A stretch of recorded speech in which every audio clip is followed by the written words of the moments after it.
तो हेलो दोस्तों, कैसे आप सब। मैं बहुत बढ़िया, होपफुली आप सब भी बहुत बढ़िया होंगे। तो हमने कल अपना एक नया एक्ट चालू किया था जिसका नाम था एलएलपी एक्ट 2008, यानी कि हमने लिमिटेड लायबिलिटी पार्टनरशिप एक्ट 2008 को स्टार्ट किया था। तो पार्ट 1 उसका आ चुका है और आज का ये उसका पार्ट 2 है। तो चैप्टर को शुरू करने से पहले मैं रिवाइज करवा देता हूँ कि कल हमने क्या क्या पढ़ा था। तो चलिए शुरू करते हैं। तो कल हमने सबसे पहले अपना एक एक्ट स्टार्ट किया था जिसका नाम था एलएलपी एक्ट 2008, यानी कि लिमिटेड लायबिलिटी पार्टनरशिप एक्ट 2008। तो एलएलपी में हमने क्या पढ़ा था।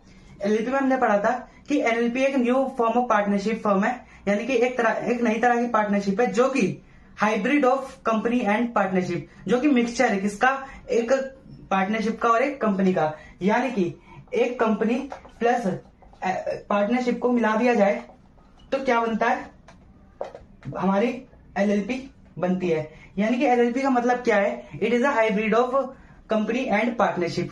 ठीक है, जो एक हमारा एलएलपी होता है उसके अंदर हमारे कंपनी के भी फीचर्स होते हैं और उसके अंदर हमारे पार्टनरशिप के भी फीचर्स होते हैं। ठीक है, इतना समझ गए। फिर उसके बाद हमने ये जाना था कि एलएलपी बनाने की हमें जरूरत क्यों पड़ती है।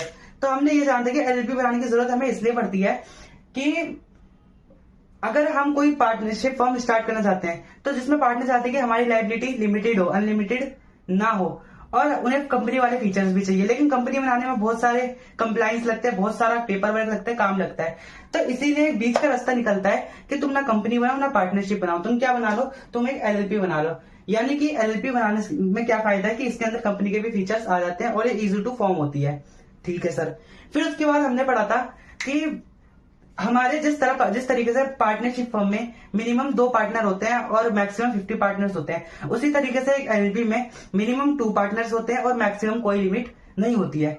ठीक है। फिर उसके बाद हमने पढ़ा था कि जिस तरीके से कंपनी में शेयर होल्डर्स होते हैं और कंपनी को मैनेज करने के लिए बोर्ड ऑफ डायरेक्टर्स चुने जाते हैं, उसी तरीके से जो हमारा पार्टनरशिप फर्म होता है उसमें हमारे पार्टनर्स होते हैं और पार्टनरशिप और एलएलपी को मैनेज कौन करता है, डेजिग्नेटेड पार्टनर करता है। कौन करता है, डेजिग्नेटेड पार्टनर, जिसको हम डीपी बोलते हैं। ठीक है, डीपी कौन होता है, जो एलएलपी को मैनेज करता है, एलएलपी को मैनेज करता है और उसको रिप्रेजेंट करता है। अब एलएलपी को मैनेज क्यों करेगा, क्योंकि एलएलपी एक बॉडी कॉर्पोरेट होती है। क्या होती है, एलएलपी एक बॉडी कॉर्पोरेट होती है, वो एक नेचुरल पर्सन नहीं होती है। इसीलिए जो हमारे डीपी होते हैं, डीपी क्या करते हैं, मैनेज करते हैं किसको, एलएलपी को, यानी कि एलएलपी को रिप्रेजेंट करते हैं किसके बिहाफ पे, अपने आप को रिप्रेजेंट करते हैं एलएलपी के बिहाफ पे। ठीक है। फिर उसके बाद हमने पढ़ा था कि एलएलपी में जिस तरीके से अगर मान लो कि एलएलपी को नेचुरल पर्सन बना सकते हैं, तो उसी तरीके से एलएलपी को क्या बॉडी कॉर्पोरेट या फिर कोई कंपनी या फिर कोई आर्टिफिशियल पर्सन बना सकता है कि नहीं बना सकता। तो आंसर है यस, एलएलपी को पार्टनरशिप कंपनी बना सकती है, यानी कि एक बॉडी कॉर्पोरेट एलएलपी की पार्टनर हो सकती है। यानी कि आंसर क्या है, यस, बॉडी कॉर्पोरेट, कोई भी बॉडी कॉर्पोरेट एलएलपी की पार्टनर हो सकती है। ठीक है। फिर उसका एक नया क्वेश्चन उठा था कि क्या एक बॉडी कॉर्पोरेट डेजिग्नेटेड पार्टनर हो सकती है कि नहीं हो सकती है। तो आंसर है यस, एक बॉडी कॉर्पोरेट डेजिग्नेटेड पार्टनर बन सकती है। लेकिन कैसे, बॉडी कॉर्पोरेट तो एक आर्टिफिशियल पर्सन होती है, नेचुरल पर्सन तो होती नहीं है। तो आंसर है यस, वो हो सकती है। लेकिन बॉडी कॉर्पोरेट के बिहाफ पे जो उनके ऑथराइज्ड पर्सन होंगे, कौन, ऑथराइज्ड पर्सन यानी कि लीगल रिप्रेजेंटेटिव होंगे, वो बॉडी कॉर्पोरेट वो क्या बनेंगे, एलएलपी के डेजिग्नेटेड पार्टनर बनेंगे। यानी कि एलएलपी का डेजिग्नेटेड पार्टनर कौन बन सकता है, इन the case of artificial person, उनके लीगल रिप्रेजेंटेटिव, या कौन, लीगल रिप्रेजेंटेटिव। ठीक है। फिर उसके बाद हमने पढ़ा था कि क्या किसी एलएलपी में एक भी नेचुरल पर्सन ना हो, सारे ही बॉडी कॉर्पोरेट हो, तो सारे के सारे बॉडी कॉर्पोरेट मिलकर एलएलपी बना सकते हैं कि नहीं बना सकते। तो आंसर है यस, वो भी मिलकर बॉडी कॉर्पोरेट बना सकते हैं। और उसमें डेजिग्नेटेड पार्टनर कौन बनेगा, उनका ऑथराइज पर्सन उनके डेजिग्नेटेड पार्टनर्स बनेंगे। ठीक है। फिर उसके बाद हमने क्या पढ़ा था, उसके बाद हमने पढ़ा था एलएलपी के फीचर्स। यहां तक तो हमने पढ़ लिया कि एलएलपी क्या है, एलएलपी में कितने पार्टनर्स होते हैं, कितने डेजिग्नेटेड पार्टनर होते हैं, एलएलपी को रिप्रेजेंट कौन करता है। कल तो हमने इतना पढ़ा था। फिर उसके बाद हमने पढ़े थे, उसके बाद हमने क्या पढ़ा था, उसके बाद हमने पढ़ा था कि फीचर्स ऑफ कंपनी, ये वो एलएलपी, यानी कि एक एलएलपी के फीचर्स क्या क्या होते हैं। तो एलएलपी के सबसे पहले फीचर में हमने क्या पढ़ा था कि an LLP is the body corporate under the LLP act 2008। यानी कि LLP एक बॉडी कॉर्पोरेट होती है जो कि किसके अंदर रजिस्टर होती है, LLP एक्ट 2008 के अंदर रजिस्टर होती है। ठीक है, फिर उसके बाद हमने पढ़ा था दूसरा फीचर कि LLP में पार्टनर्स की लाइबिलिटी क्या होती है, लिमिटेड लाइबिलिटी होती है, यानी कि लिमिटेड लाइबिलिटी ऑफ पार्टनर्स। फिर उसके बाद हमने तीसरा पढ़ा था कि LLP की परपेचुअल सक्सेशन होती है, यानी कि पार्टनर आते रहेंगे जाते रहेंगे, लेकिन एक LLP है वो हमेशा चलती रहेगी। फिर उसके बाद हमने चौथा पढ़ा था, फिर उसके बाद हमने फोर्थ फीचर पढ़ा था कि LLP कैन सूड बी सूड, यानी कि LLP किसी के ऊपर भी केस कर सकती है या फिर कोई पर्सन LLP के ऊपर भी केस कर सकता है। पांचवा फिर अगला फीचर हमने पढ़ा था कि LLP ऐसी बॉडी कॉर्पोरेट है जो अपने नाम पे प्रॉपर्टी को परचेज भी कर सकती है और सेल भी कर सकती है। फिर उसके बाद हमने पढ़ा था कि जिस तरीके से एक नेचुरल पर्सन के ऑफिशियल सिग्नेचर होते हैं उसी तरह हमारी एक LLP के भी ऑफिशियल सिग्नेचर होती है, जिसे हम क्या कहते हैं, जिसे हम कहते हैं कॉमन सील। यानी कि कॉमन सील क्या होती है, official signature of the company. फिर उसके बाद हमने पढ़ा था कि every LLP has a minimum 2 partners, यानी कि सारे LLP में 2 पार्टनर होने चाहिए जो कि LLP के DPP बनेंगे। फिर उसके बाद हमने पढ़ा था अगला फीचर कि किसी भी LLP में किसी भी LLP को अगर रजिस्टर होना है तो वो किसके साथ रजिस्टर होगी, ROC के अंडर रजिस्टर होगी, अंडर द LLP एक्ट 2008। फिर उसके बाद हमने पढ़ा था उसी तरीके से हमने ये सारे फीचर्स पढ़े थे LLP के। अब इसके बाद कल की क्लास में हमने ये सारी चीजें पढ़ी थी। अब इसके बाद हम आगे कंटिन्यू करते हैं। तो चलिए अब हम पढ़ते हैं कि एक LLP के एडवांटेज क्या होते हैं, यानी कि एडवांटेजेस ऑफ LLP। एडवांटेज और डिसएडवांटेज भी पेपर के लिए इंपॉर्टेंट है। अगर आप जून 24 का पेपर खोल के देखेंगे तो उसमें पहले क्वेश्चन का पहला पार्ट ही क्या है कि write down the 4 advantages of LLP, यानी कि LLP के 4 एडवांटेजेस लिखे 3 नंबर में आ रखा था। तो ये पेपर के लिए इंपॉर्टेंट तो नहीं है, लेकिन आप एक बार पढ़ के जाएंगे तो ये आपको रिकॉल हो जाएगा अच्छे से। तो चलिए शुरू करते हैं। एडवांटेजेस ऑफ LLP में हम सबसे पहले क्या पढ़ते हैं, लिमिटेड लाइबिलिटी ऑफ पार्टनर, यानी कि किसी भी LLP में पार्टनर की लाइबिलिटी क्या होती है, लिमिटेड होती है। फिर उसके बाद अगला फीचर है हमारा इजी फॉर्मेशन, यानी कि LLP को बनाना आसान है, यानी कि किसी भी LLP को बनाने के लिए ज्यादा कंप्लायंस नहीं लगते अगर किसी कंपनी से हम कंपेयर किया जाए तो। फिर उसके बाद हमारा अगला आता है लोअर कॉस्ट ऑफ कंप्लायंस, यानी कि कंपनी के मुकाबले अगर देखा जाए तो LLP में लोअर कॉस्ट लगती है, कम से कम कॉस्ट हमारी लगती है। फिर उसके बाद हमने पढ़ा ऑडिट रिक्वायरमेंट, यानी कि कंपनी में ऑडिट करवाना, ये हमेशा याद रखना, कंपनी में ऑडिट करवाना कंपलसरी होता है, लेकिन LLP में ऑडिट करवाना कंपलसरी नहीं होता है। यानी कि एक लिमिट सेट कर दी गई है जो कि हम आगे चैप्टर में पढ़ेंगे कि कितनी लिमिट होगी जब LLP को ऑडिट करवाना कंपलसरी होगा। यानी कि कंपनी में ऑडिट करवाना तो कंपलसरी होता है, लेकिन LLP में ऑडिट करवाना कंपलसरी नहीं होता है। फिर उसके बाद हमारा अगला फीचर आता है, अगला एडवांटेज आता है startup LLP and small LLP, यानी कि किसी भी आदमी को अपना छोटा मोटा बिजनेस स्टार्ट करना है तो वो स्टार्टअप LLP या फिर स्मॉल LLP भी बना सकता है। फिर उसके बाद हमने अगला फीचर पढ़ा entry and exit of partner, यानी कि कोई भी पार्टनर LLP में एंटर कर सकता है और एग्जिट कर सकता है। फिर उसके बाद हमने अपना अगला फीचर पढ़ा सेपरेट लीगल एंटिटी, यानी कि किसी भी LLP की क्या होती है, सेपरेट लीगल एंटिटी होती है, यानी कि LLP क्या है, अपने पार्टनर से अलग होता है, और मतलब LLP एक अलग पर्सन है और LLP के जो पार्टनर है वो अलग पर्सन है, यानी कि दोनों की अलग अलग आइडेंटिटी होती है। फिर उसके बाद हमारा अगला फीचर आता है मेंबर हैव नो रेस्ट्रिक्शन, यानी कि LLP के किसी भी मेंबर पे कोई भी रेस्ट्रिक्शन नहीं होती है। फिर उसके बाद हमारा अगला फीचर आता है फ्लेक्सिबिलिटी इन मैनेजमेंट, यानी कि जो LLP की मैनेजमेंट होती है वो फ्लेक्सिबल होती है, यानी कि जो LLP की मैनेजमेंट है उसके ऊपर ज्यादा रेस्ट्रिक्शंस नहीं होती है, वो अपनी तरीके से अपना काम कर सकते हैं। तो ये हमारे कुछ 9 एडवांटेजेस है। तो इसको एक बार हम दोबारा से रिकॉल कर लेते हैं। पहला है लिमिटेड, तो हम एडवांटेजेस ऑफ LLP पढ़ रहे थे, यानी कि अभी तक मैंने बताया कि क्या क्या हमारे LLP का एडवांटेजेस होते हैं। एक बार हम रिकॉल कर लेते हैं इसको। LLP का हमारा पहला एडवांटेज होता है लिमिटेड लाइबिलिटी ऑफ पार्टनर। फिर हमारा लिमिटेड लाइबिलिटी ऑफ पार्टनर का मतलब क्या हुआ कि LLP के अंदर जो पार्टनर की लाइबिलिटी होती है वो हमारी लिमिटेड होती है, यानी कि पार्टनर एंजॉय करते हैं अपने लिमिटेड लाइबिलिटी को। फिर उसके बाद हमने अपना अगला फीचर पढ़ा था इजी फॉर्मेशन, यानी कि LLP को बनाना इजी होता है अकॉर्डिंग टू कंपनी। फिर उसके बाद हमने अपना पढ़ा था कि अगला फीचर था लोअर कॉस्ट ऑफ कंप्लायंस, यानी कि एक कंपनी के मुकाबले LLP की जो कॉस्ट होती है वो कम लगती है। फिर उसके बाद हमने अगला पढ़ा था ऑडिट रिक्वायरमेंट, यानी कि कंपनी के लिए ऑडिट करवाना तो कंपलसरी होता है, लेकिन एक LLP के लिए ऑडिट करवाना कंपलसरी नहीं होता है। फिर उसके बाद हमने अपना अगला फीचर पढ़ा था startup LLP and small LLP, यानी कि LLP को कोई भी आदमी अगर पर्सन अपना छोटा मोटा बिजनेस खोलना चाहता है तो वो एक स्मॉल LLP या स्टार्टअप एलएलपी भी फॉर्म कर सकता है। फिर उसके बाद हमने पढ़ा था entry and exit of a partner, यानी कि पार्टनर की जो एंट्री एग्जिट होती है एलएलपी में वो इजीली हो जाती है। फिर उसके बाद हमने अपना अगला फीचर पढ़ा था सेपरेट लीगल एंटिटी, यानी कि एक एलएलपी की जो एंटिटी होती है वो सेपरेट लीगल एंटिटी होती है, यानी कि एक एलएलपी अलग पर्सन होती है, आर्टिफिशियल पर्सन होती है, और एलएलपी के पार्टनर्स अलग होते हैं। फिर उसके बाद हमने अपना पढ़ा था मेंबर हैव नो रेस्ट्रिक्शन, यानी कि मेंबर की कोई भी रेस्ट्रिक्शन नहीं होती है एलएलपी में। फिर हमने अगला फीचर पढ़ा था फ्लेक्सिबिलिटी इन मैनेजमेंट, यानी कि एक एलएलपी की जो मैनेजमेंट होती है वो क्या होती है, वो फ्लेक्सिबल होती है। इसी तरीके से हमने यहाँ पे अपने एडवांटेजेस पढ़े एलएलपी के। अब हम पढ़ेंगे क्या डिसएडवांटेज ऑफ एलएलपी, यानी कि जिस तरीके से एलएलपी के एडवांटेज है उसी तरीके से एलएलपी के डिसएडवांटेजेस भी होते हैं। तो चलिए पढ़ते हैं एलएलपी के डिसएडवांटेज क्या होता है।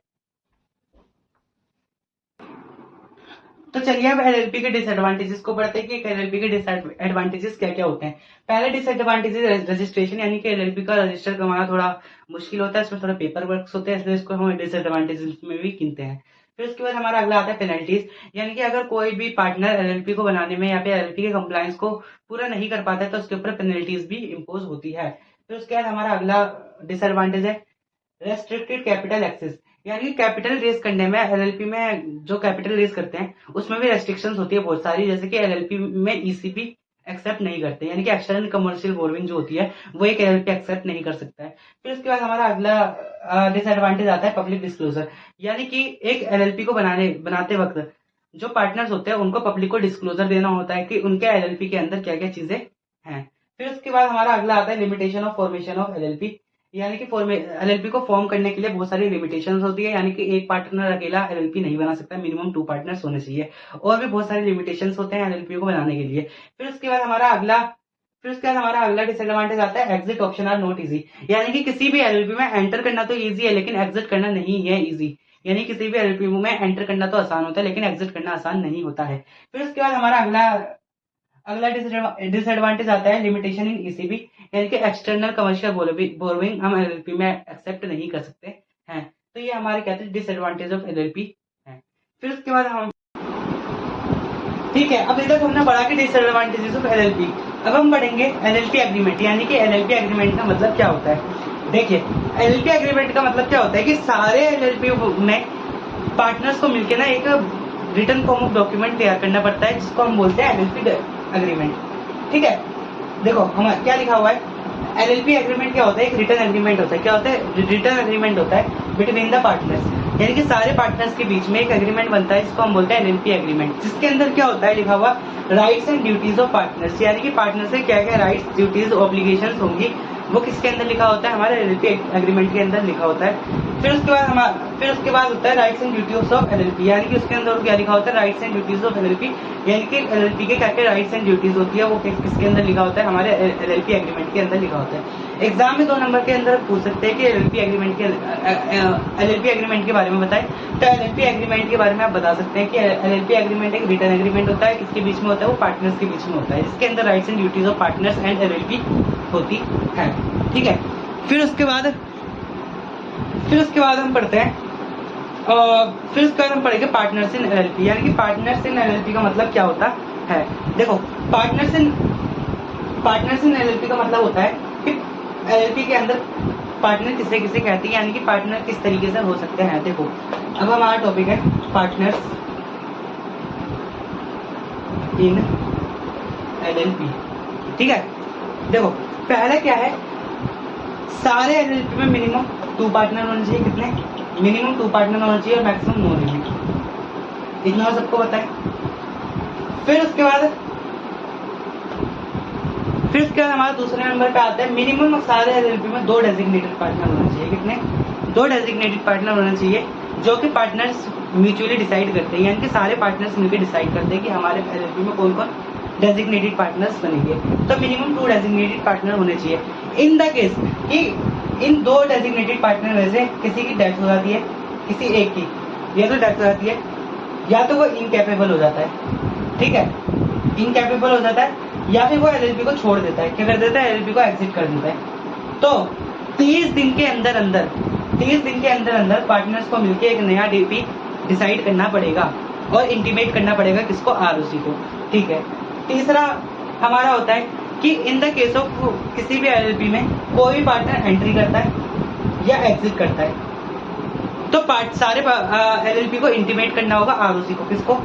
आरओसी को इंटीमेट करना होगा, ठीक है, कि हमारे एलएलपी से पार्टनर गया है या आया है। कितने दिन के अंदर अंदर? 30 दिन के अंदर अंदर। कितने दिन के अंदर अंदर? 30 दिन के अंदर अंदर उसको इंटीमेट करना पड़ेगा, ठीक है। फिर उसके बाद हमारा होता है कि किसी भी एलएलपी में मिनिमम 2 पार्टनर चाहिए होते हैं, जिसमें से एक पार्टनर मिनिमम एक पार्टनर हमारा रेजिडेंट ऑफ इंडिया होना चाहिए, जो कि 120 डेज, कितने डेज? 120 डेज इंडिया में रिसाइड किया होना चाहिए इन अ फाइनेंशियल ईयर, ठीक है। फिर उसके बाद हमारा आता है पार्टनर्स को, किसको किसी भी एलएलपी में जो पार्टनर्स होते हैं उनको किस चीज का पालन करना चाहिए? एलएलपी एग्रीमेंट का पालन करना चाहिए। यानी कि एलएलपी एग्रीमेंट में जो भी लिखा हुआ है पार्टनर को वो फॉलो करना पड़ेगा, ठीक है। यानी कि LLP agreement followed by all partner, यानी कि सारे पार्टनर की रेस्ट्रिक्शन होती है कि उनको एलएलपी एग्रीमेंट को फॉलो करना पड़ेगा। अगर कोई भी पार्टनर एलएलपी एग्रीमेंट को फॉलो नहीं करता है तो उसके ऊपर कार्यवाही होगी, यानी कि उसके ऊपर बाकी पार्टनर्स के पास राइट है कि उसके ऊपर एक्शन लिया जाए। फिर उसके बाद हमारा आता है जो एलएलपी के डीपी होते हैं। कौन होते हैं? डीपी, यानी कि डेजिग्नेटेड पार्टनर होते हैं। डीपी को क्या मिलता है? डीपी को मिलता है डीपी। क्या मिलता है? डीपी। डीपी का मतलब होता है डेजिग्नेटेड पार्टनर आइडेंटिफिकेशन नंबर। क्या मतलब होता है? डेजिग्नेटेड पार्टनर आइडेंटिफिकेशन नंबर, ठीक है, आइडेंटिफिकेशन नंबर। यानी कि every DP has a DP. सारे पार्टनर को एक ही बार मिलता है, किसी पार्टनर का बार बार नहीं बनता है, तो सारे पार्टनर के पास क्या होना चाहिए? डीपी होना चाहिए, यानी कि डेजिग्नेटेड पार्टनर आइडेंटिफिकेशन नंबर। फिर उसके बाद लिखा हुआ है कि vacancy in DP shall be file with in 30 days, यानी कि किसी भी डीपी की अगर वैकेंसी खाली होती है पार्टनर्स की, डेजिग्नेटेड पार्टनर्स की, तो पार्टनर की ये लाइबिलिटी होती है कि वो 30 दिन के अंदर अंदर उसको पूरा करे। 30 दिन के अंदर अंदर उसको पूरा करे और इंटीमेट करे किसको? आरओसी को, ठीक है। अगर कोई भी एलएलपी अपने एलएलपी का नाम चेंज करती है, नेम चेंज करती है, एड्रेस चेंज करती है, या फिर कोई भी चेंज करती है, तो उसको आरओसी को इंटीमेट करना, किसको? आरओसी को इंटीमेट करना कंपलसरी होता है, ठीक है। आरओसी को इंटीमेट करना कंपलसरी होता है। अगर वो आरओसी को इंटीमेट नहीं करते हैं तो उनके ऊपर पेनल्टीज इंपोज की जाती है। फिर उसके बाद हमारा आता है no person shall continue as LLP, यानी कि कोई भी पर्सन, कौन से केस में पर्सन के साथ ऐसा होता है कि वो एलएलपी के पार्टनर नहीं बन सकते, ठीक है। यानी कि केसेस, ये क्वेश्चन पेपर में भी आ सकता है कि क्या cases where partner not continue in LLP, यानी कि ऐसे कौन से केसेस है जिसमें एक पर्सन है वो एलएलपी का पार्टनर नहीं बन सकता है। पहला, in the case of death. क्या? In the case of death, यानी कि डेथ के केस में तो ऑब्वियस सी बात है कि पार्टनर कंटिन्यू नहीं कर पाएगा। दूसरा है डिसोल्यूशन ऑफ एलएलपी के बंद होने पे, डिसोल्यूशन ऑफ एलएलपी। फिर अगला है इन the case of partner, in the case of partner insolvent हो जाए। क्या? पार्टनर इंसॉल्वेंट, यानी कि किसी केस में अगर पार्टनर इंसॉल्वेंट बन जाता है तो पार्टनर कंटिन्यू नहीं कर सकता, या फिर वो कोर्ट को अपने आप बोल दे कि मुझे इंसॉल्वेंट कर दो, कोर्ट को इंटीमेट कर दे कि वो उसे इंसॉल्वेंट कर दे, ठीक है। फिर उसके बाद हमारा अगला आता है कि और कौन से केस हो सकते हैं? इन the case of partner incapable हो जाए। क्या हो जाए? इनकैपेबल हो जाए। तो 4 केस है जहां पे कोई भी पर्सन है वो एलएलपी में पार्टनर नहीं बन सकता। पहला केस है हमारा इन द केस ऑफ डेथ, यानी कि डेथ के केस में पार्टनर एलएलपी का पार्टनर नहीं बन सकता, एलएलपी का मेंबर नहीं बन सकता। फिर डिसोल्यूशन ऑफ एलएलपी, अगर कोई भी एलएलपी बंद हो जाती है, डिसॉल्व हो जाती है, तो उस केस में कोई पर्सन एलएलपी का मेंबर नहीं बन सकता है, पार्टनर नहीं बन सकता है। फिर इन the case of partner insolvency, अगर कोई भी पार्टनर इंसॉल्वेंट हो जाता है या फिर वो इंटीमेट कर दे कोर्ट को, या फिर कोर्ट को बोल दे कि मुझे इंसॉल्वेंट कर दो, तो वो एलएलपी में कंटिन्यू नहीं कर सकता है। फिर अगला है हमारा इन द केस ऑफ इनकैपेबल, यानी कि कोई पार्टनर इनको इनकैपेबल हो जाए या फिर अनसाउंड माइंड का हो जाए, तो वो एलएलपी में एज अ पार्टनर कंटिन्यू नहीं कर सकता है। फिर उसके बाद हमारा अगला है कि जो सारे पार्टनर होते हैं, क्या? जो सारे पार्टनर होते हैं, पार्टनर्स आर एजेंट ऑफ, क्या? Agent of LLP. Partner LLP के एजेंट है। एक दूसरे पार्टनर, जैसे हमारे पार्टनरशिप एक्ट में होता है कि पार्टनर एक दूसरे के एजेंट होते हैं, एक पार्टनर दूसरे पार्टनर का एजेंट होता है। उसी तरीके से हमारे एलएलपी में कि एक पार्टनर दूसरे पार्टनर का एजेंट नहीं होता, वो किसका एजेंट होता है? एलएलपी का एजेंट होता है, यानी कि अपने बिहाफ पे एलएलपी को रिप्रेजेंट करता है। फिर उसके बाद हमारा है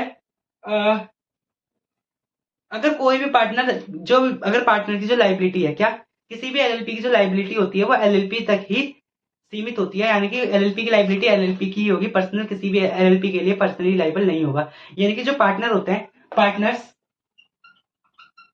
are not personally liable for LLP, यानी कि जो पार्टनर होते हैं वो पर्सनली लाइबल नहीं होते एलएलपी के लिए, किसी भी एलएलपी के पार्टनर पर्सनली लाइबल नहीं होते। यहाँ पे कौन सा केस आता है? लिमिटेड लाइबिलिटी ऑफ पार्टनर का केस आता है। फिर इन द केस ऑफ फ्रॉड, अगर इन द केस किसी भी केस में अगर एलएलपी के पीछे छुप के पार्टनर फ्रॉड करते हैं, क्या इन द केस ऑफ अगर पार्टनर फ्रॉड करते हैं एलएलपी के पीछे छुप के, यानी कि एलएलपी ये दिखाते हैं कि एलएलपी के बिहाफ पे वो फ्रॉड कर रहे हैं, ठीक है, तो उस केस में क्या होता है कि जो पार्टनर की लाइबिलिटी होती है वो लिमिटेड से अनलिमिटेड कर दी जाती है।